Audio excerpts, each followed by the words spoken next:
Global Talk. எமது அன்பார்ந்த global நேயர்களுக்கு இறைவனின் சாந்தியும் சமாதானமும் உண்டாவதாக. கடந்த மணித்தியாலங்களுக்குள் கிடைக்கப்பெற்ற செய்திகளுடைய தொகுப்புகளை இப்போது பார்ப்போம். இந்த வகையிலே இன்று நாம் பேசப் போகின்ற விடயங்களின் தலைப்புகள்: வரவிருக்கும் இஸ்ரேல் தேர்தலை ஈரானே தீர்மானிக்கப் போகிறது. அமைதி கொண்டிருக்கும் ஹூதிகள் லெபனானுக்குள் இஸ்ரேல் படை நுழைந்தவுடன் இஸ்ரேலை அதிரடியாக தாக்குவோம், ஹூதிகள் அறிவிப்பு. ஹிஸ்புல்லாவின் முக்கிய தளபதி கொலைக்கு இஸ்ரேல் மீது பழித்திருக்க ஈரானின் சிகப்பு கொடி கீழிறக்கப்படுகிறது. இத்தோடு மேலும் முக்கிய செய்திகள் முழுமையாக கேளுங்கள். காசாவின் மருத்துவ தேவை. காசாவில் தற்போது அவசரமாக மருத்துவ பொருட்கள் தேவைப்படுவதாக WHO சுகாதார அமைப்பு அறிவித்துள்ளது. உங்களுக்கு தெரியும், WHO அமைப்பு பாலஸ்தீனத்தையும் சென்ற காலங்களில் ஒரு அங்கத்துவ நாடாக ஏற்றுக்கொண்ட செய்தி உங்களுக்கு தெரிந்திருக்கும். இதுல அங்கத்துவம் பெறும் நாடுகளுக்கு மருத்துவம், விஞ்ஞானம், வைத்திய தேவை, வைத்தியர்கள் போன்றதெல்லாம் இலவசமாக இந்த WHO அமைப்பினால் வழங்கப்படும். இந்த வகையிலே WHO அமைப்பு பாலஸ்தீனத்தையும் தனது அங்கத்துவ நாடாக சேர்த்து கொண்டது சம்பந்தமாக எல்லாம் சென்ற வருடங்களில் நாம் கேள்விப்பட்ட போது மிகவும் சந்தோஷப்பட்டிருக்கின்றோம். இந்த வகையில இந்த பாலஸ்தீன காசா பகுதிக்கு WHO அமைப்பு தனது அங்கத்துவத்தை வழங்கி கூட எந்த ஒரு பிரயோசனமும் இல்லாத ஒரு இந்த அங்கத்துவம் காணப்படுவதை நாங்கள் பார்க்கக்கூடியதாக உள்ளது. இந்த WHO அமைப்பு சொல்லுது, மிகவும் அவசரமாக, மிக அவசரமாக மருத்துவ தேவைகள் காசாவுக்கு தேவைப்படுவது, மிகவும் நெருக்கடியான சூழ்நிலை, ஆபத்தான நிலைமை காணப்படுவது. இது இஸ்ரேலிய படைகள் மருத்துவ உதவிகளை காசாவுக்குள்ள அனுமதிப்பு வழங்குவதில் வேண்டுமென்று ஏற்படுத்தப்படுகின்ற காலதாமதம், எமர்ஜென்சியாக மருந்து தேவைப்படுறவர்கள் 900 பேர் இந்த காசாவுடைய கடைசி இந்த அமைதி ஒப்பந்தத்துக்குள்ள மரணித்து போனாங்க என்று சொல்லி வேர்ல்ட் ஹெல்த் ஆர்கனைசேஷன் அறிவித்துள்ளது. இப்ப 4000 குழந்தைகள் உட்பட 16,000 நோயாளிகள் அவசரமான மருந்து தேவைக்காக காத்து கொண்டிருக்கிறாங்களாம். இந்த மருந்துகளை காசாவுக்குள்ள தேவைக்கு உள்ளால அனுப்புறதுக்கு வழங்குறதுக்கான ஒரு தாமதம் என்பது, அதாவது இஸ்ரேலால தாமதப்படுத்துவது என்பது இங்கே இருக்கிற, அதாவது காசாவில் இருக்கிற இந்த நோயாளிகளுக்கு மரண தண்டனை கொடுத்ததற்கான சமம் என்று இந்த WHO வேர்ல்ட் ஹெல்த் ஆர்கனைசேஷன் குறிப்பிடுது. எரிபொருள், மருத்துவ தேவை, ஏனைய அத்தியாவசிய தேவைகள் காசா வைத்தியசாலையில இல்லாம மக்கள் படாத பாடுபடுறாங்க என்று சொல்லி WHO மிகவும் கவலை தெரிவித்துள்ளது. அதே நேரத்தில் இந்த காசாவில் ஒரு சந்தோஷமான செய்தியும் இந்த WHO அமைப்பு சொல்லிச்சுது.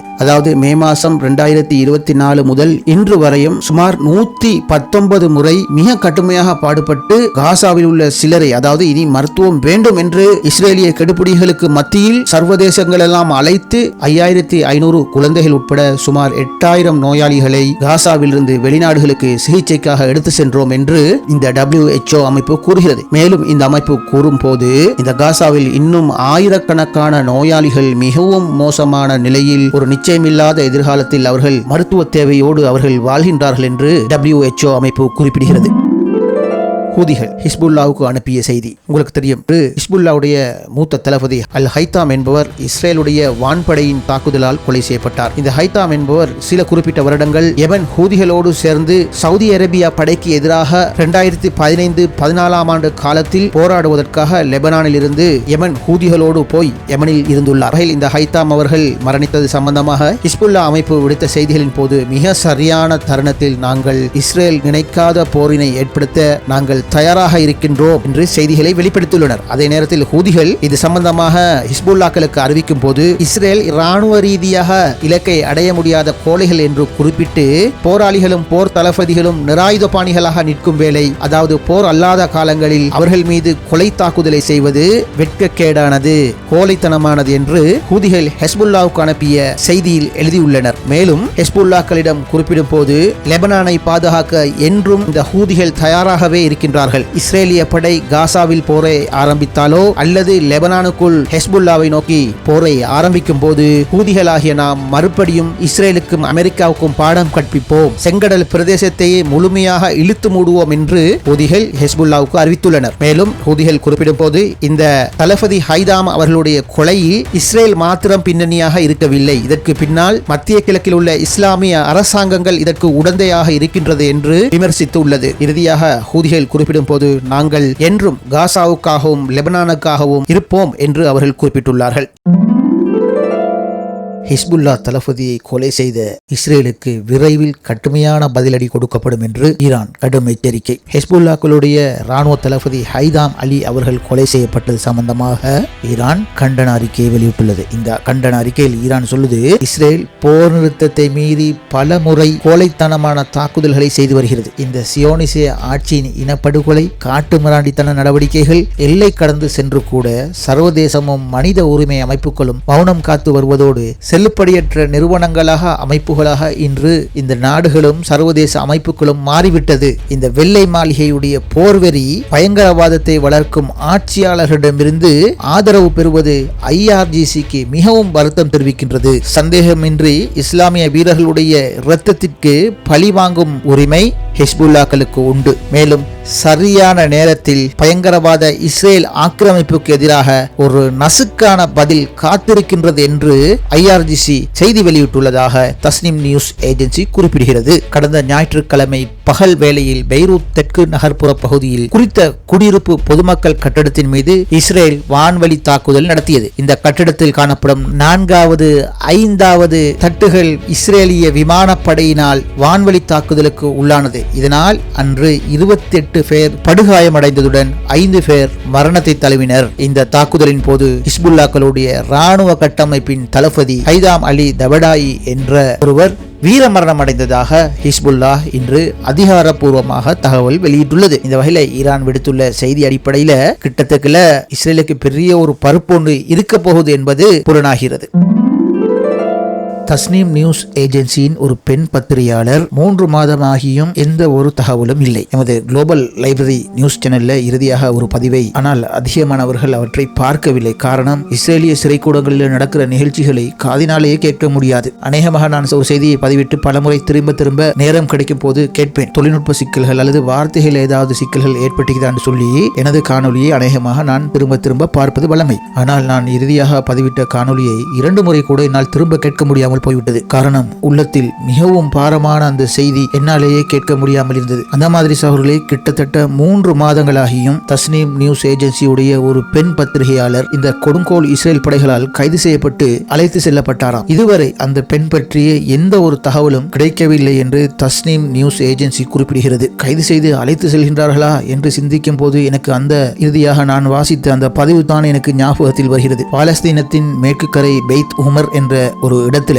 இந்த பத்திரிகையாளர் வீட்டை சுற்றி சென்ற ஆகஸ்ட் மாதம் 6ஆம் தேதி நின்று கொண்டு வீட்டுக்குள் சோதனை நடத்தியதாம். இவ்வாறு சோதனை நடத்திய பின்பு இந்த பாலஸ்தீனிய மெஹர் ஏஜென்சியுடைய நிருபர் ஃபரா அபு ஆயாஷ் என்ற இந்த பெண் நிருபர் கைது செய்யப்பட்டு அழைத்து செல்லப்பட்டாராம். இவ்வாறு அழைத்து செல்லப்பட்ட இந்த பெண் அல் குட்டூஸில் உள்ள ஒரு மஸ்கோபியா சிறைச்சாலை தடுப்பு மையத்துக்கு மாற்றப்பட்டுள்ளாராம். தற்போது வரும் தகவல் படி சித்திரவதை, துஷ்பிரயோகம் மற்றும் துன்புறுத்தல்களுக்கு இந்த பெண் ஆளாக்கப்பட்டுள்ளதாக இந்த செய்தி குறிப்பிடுகிறது. 110 நாளாகியும் இதுவரையும் இந்த பெண் சம்பந்தமான அல்லது விடுதலை சம்பந்தமான எந்த ஒரு அறிகுறியும் இல்லை என மெஹர் நியூஸ் ஏஜென்சி தெரிவிக்கிறது. இந்த பெண் மிகவும் இழிவான நிலையில் ஆக்கப்பட்டு கடுமையான துஷ்பிரயோகத்துக்கு உட்படுத்தப்பட்டுள்ளதாகவும் அந்த பெண் இனி தாங்க முடியாமல் துஷ்பிரயோகத்தையும் தாங்கி வருவதாகவும் இந்த மெஹர் ஏஜென்சி செய்தி விவரிக்கின்றது. இவ்வாறான செய்திகள் எல்லாம் கேட்கும் போது எமது உள்ளம் அதை தாங்க முடியாமல் உள்ளது. இருந்தாலும் இதனை அலட்சியப்படுத்தி கடந்து செல்ல முடியாது சகோதரர்களே.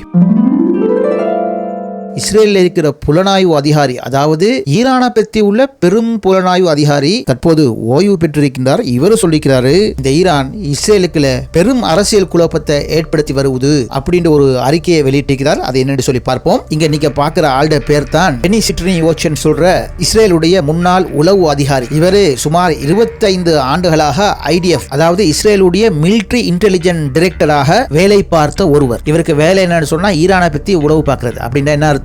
மொசாடோட முக்கிய அதிகாரி. இவர் ஈரானை உளவு பார்க்கிற நேரத்துல நம்மளை விட பெரிய வேலைகள்லாம் ஈரான் இஸ்ரேலுக்குள்ள செஞ்சு கொண்டிருக்கிறான் அப்படிங்கிற ஒரு தகவலை இவர் கண்டுபிடிச்சிக்கிறார். இப்ப இவர் அமெரிக்காவுல INSS சொல்ற institute for national security studies, அதுல இவர் சீனியர் ரிசர்ச்சர் என்ற ஒரு பதவியில இருந்து கொண்டிருக்கிறாரா. இந்த வகையில தான் இவர் தற்போது ஊடகங்களுக்கு ஒரு முக்கியமான தகவல் ஒன்றை வெளியிட்டிருக்கிறாரு. அது என்ன தகவல் சொன்னா, ஈரான் இஸ்ரேலுக்குள்ள மிகப்பெரிய உள்நாட்டு பிளவை ஏற்படுத்துறதுக்காக பெரும் சதி திட்டங்களை உருவாக்கி வராங்க என்ற ஒரு டாக்குமெண்ட்ஸை இவர் வெளியிட்டிருக்கிறார். இஸ்ரேலுக்குள்ள ஒரு பிளவை உருவாக்குறதுக்காக இந்த ஈரான் தற்போது இஸ்ரேல்ல நடக்க இருக்கிற மிக முக்கியமான தேர்தலை கருவியா பயன்படுத்தி இஸ்ரேலுக்குள்ள ஈரான் பரந்தளவு ஊடுருவி இருக்குது என்ற ஒரு அவருடைய நீண்ட ஆய்வை வெளியிட்டிருக்கிறார். அதாவது தற்போது இஸ்ரேலுக்குள்ள மக்கள் எதிர்பார்த்திருக்கின்ற இந்த தேர்தலை பயன்படுத்தி மக்களை ரெண்டா உடைக்குது, பிளவுபடுத்துது, அப்படி ஒரு புலனாய்வு தகவலை இவர் வெளியிட்டிருக்கிறார். இந்த வகையில் இந்த புலனாய்வு அதிகாரி டெனி இஸ்ரேல்ல உள்ள பிரபலமான நாளிதழான இஸ்ரேல் ஹயோம் பத்திரிகைக்கு அவர் இந்த கட்டுரையை எழுதியிருக்கிறார். அதனை ஈரானுடைய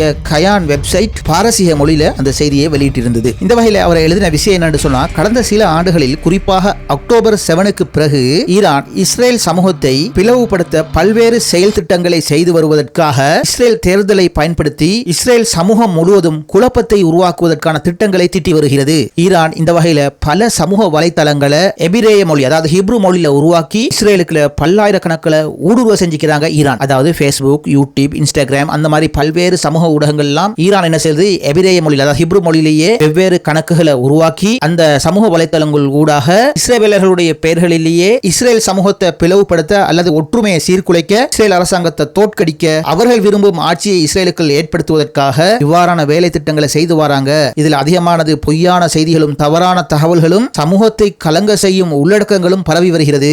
இது இஸ்ரேல் அரசியல்ல ஒரு பெரும் குழப்பத்தையும் பதட்டத்தையும் உருவாக்கக்கூடிய ஈரானுடைய ஒரு நீண்ட கால திட்டமாக இஸ்ரேலுக்குள்ளேயே அவங்க செயற்பட்டு வராங்க என்ற ஒரு தகவலை சிட்ரினோவிச் பத்திரிகைக்கு எழுதியுள்ளார். மேலும் அவர் குறிப்பிடுகிறார், 2022ஆம் ஆண்டு இஸ்ரேல்ல நடந்த தேர்தலில் கூட இவ்வாறான ஈரானுடைய முயற்சிகள் இஸ்ரேலுக்குள்ள இருந்தது. அதுபோலவே தற்போது வர இருக்கின்ற இந்த தேர்தலை பயன்படுத்தி தேர்தலுக்கு முன்னும் தேர்தலுக்கு பின்னும் தேர்தலுக்கு நடுவிலும் தலையீடு செய்வதற்கு தயாராகி வருகிறார்கள் என்று தனது புலனாய்வு செய்தியை வெளியிட்டுள்ளார். மேலும் ஈரான் என்ன செய்யறாங்க சொன்னா, யூத மக்களையும் அரபு மக்களையும் அதாவது அரசியல் ஒருங்கிணைப்பை பாதிக்கிற வகையில இந்த மாதிரி வெப்சைட் சமூக வலைத்தளங்களின் ஊடாக இஸ்ரேலுக்கு நீண்ட காலமாக பெரும் செல்வாக்கு செலுத்தி வருவது இந்த ஈரான் சொல்லி குற்றம் சுமத்துகிறார். இதெல்லாம் இஸ்ரேல் கண்டுபிடிச்சு கட்டுப்படுத்த முடியாதா என்ற ஒரு கேள்விக்கு இவர் சொல்றார், இஸ்ரேலுக்குள்ள பரவிடப்பட்டிருக்கின்ற இந்த கணக்குகள் அதாவது சமூக வலைத்தளங்கள், வெப்சைட்கள், தகவல் தளங்கள் எல்லாம் யார் செய்கின்றார்கள் என்று இல்லாமல் உள்நாட்டுகளிலேயே அதாவது இஸ்ரேலுக்குள்ளேயே அது காணப்படுவது போல அவை உருவாக்கப்படுகிறதா. இதற்கு இஸ்ரேலுக்குள்ள இருக்கிற உளவாளிகளும் அதாவது சொல்றாரு, இஸ்ரேலில் இருக்கிற ஈரான் ஆதரவாளர்கள் அதாவது பணத்துக்காக வேலை செய்யக்கூடிய இஸ்ரேலியர்கள் இவற்றை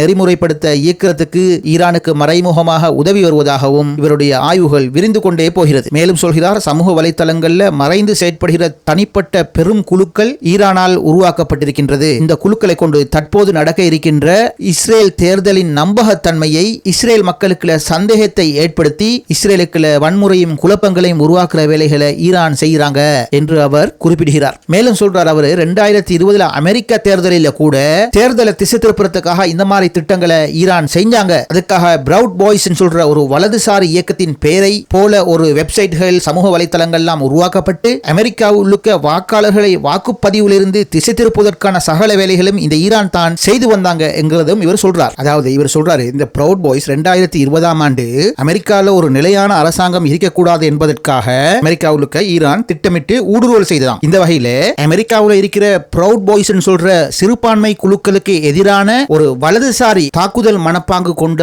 ஒரு குழுவுடைய பெயரை பயன்படுத்தி அமெரிக்காவில் இருக்கிற பல கோடி மக்களுக்கு சமூக வலைத்தளங்கள் மற்றும் இமெயில் வழியாக அச்சுறுத்தலையும் பயத்தையும் ஏற்படுத்தி வந்தார்கள். அதாவது மிரட்டல் செய்து வந்தார்கள். இந்த மிரட்டல் நீங்க பாரம்பரிய கட்சியான இந்த ப்ரவுட் பாய்ஸுக்கு தான் நீங்க வாக்களிக்கணும், அப்படி வாக்களிக்காவிட்டால் நீங்கள் பல சிக்கல்களை சந்திப்பீர்கள் என்றெல்லாம் அமெரிக்காவுடைய வாக்காளர்கள் மத்தியில் பதட்டத்தை ஏற்படுத்தி பெரும் கட்சிகளுடைய வாக்கு வங்கிகளை சிதறடிப்பதற்கான வேலைகளை பல கோடி டாலர்கள் செலவில் அமெரிக்காவுக்கு ஈரான் செயற்பட்டு வந்ததாக இவர் தனது புலனாய்வு அறிக்கையை வெளிப்படுத்தியுள்ளார். இவ்வாறான ஈரானுடைய ஊடுருவல்களை இஸ்ரேலுக்குள் தவிர்ப்பதற்காக ஈரானுடைய இவ்வாறான தொழில்நுட்ப தகவல் மூலங்களை ஆராயும் போது அவை ஒவ்வொன்றும் இன்னொன்றுக்கு சம்பந்தமில்லாதது போல் தென்படுவதாக இஸ்ரேலிய தொழில்நுட்பவியலாளர்கள் குறிப்பிடுகிறார்களாம். இதனால் ஈரானுடைய உண்மையான மூலத்தை மிக சரியாக ஐடென்டி பண்ணி இஸ்ரேலுக்குள் அமெரிக்காவுக்குள் வரும் நுழையும் வலைத்தளங்கள் செய்திகளை முடக்கக்கூடிய தொழில்நுட்பம் இஸ்ரேலுக்குள்ளும் அமெரிக்காவுக்குள்ளும் இல்லாதது மிகப்பெரிய குறையாக உள்ளது என்று இவர் குறிப்பிடுகிறார். அதாவது ஈரானுடைய அந்த சமூக வலைத்தளங்கள், வெப் தளங்கள், தகவல் தளங்கள் எல்லாம் அமெரிக்கா இஸ்ரேலுக்குள்ள ஊடுருவ நேரத்தில் அவற்றை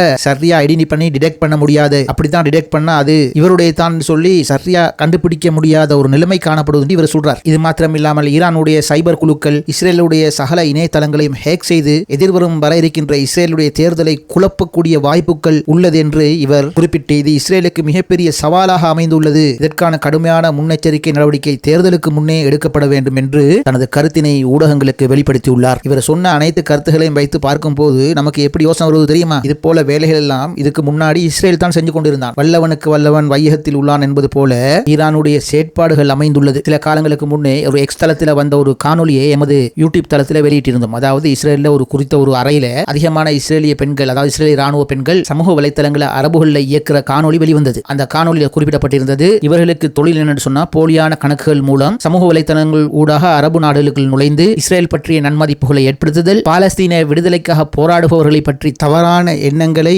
அரபு உலகத்துக்குள், அதாவது குறிப்பாக அரபு உலக இளைஞர்களை குறிவைத்து அவர்களுடைய சமூக வலைத்தளங்களில் நுழைந்து அவர்களை திசை திருப்புதல் போன்ற நடவடிக்கைகளை இந்த பெண்கள் செய்து வருகின்றார்கள் என்ற ஒரு காணொலி வெளியானது. இதெல்லாம் பார்த்து இப்படியெல்லாம் இந்த இஸ்ரேல் செய்கிறார்களா என்று அன்று நாம் பேசினோம். ஆனால் அதைவிட பெரிய வேலைகள் எல்லாம் தற்போது இஸ்லாமிய நாடுகள் இந்த இஸ்ரேல், அமெரிக்கா போன்ற கொடுங்கோளர்களுக்கு செய்து வருகிறது என்பது மகிழ்ச்சியான தகவல். சரி நேயர்களே, மீண்டும் முக்கிய தகவல்களோடு மறுபடியும் சந்திப்போம். இது குளோபல் லைப்ரரியின் யூடியூப் சேனல்.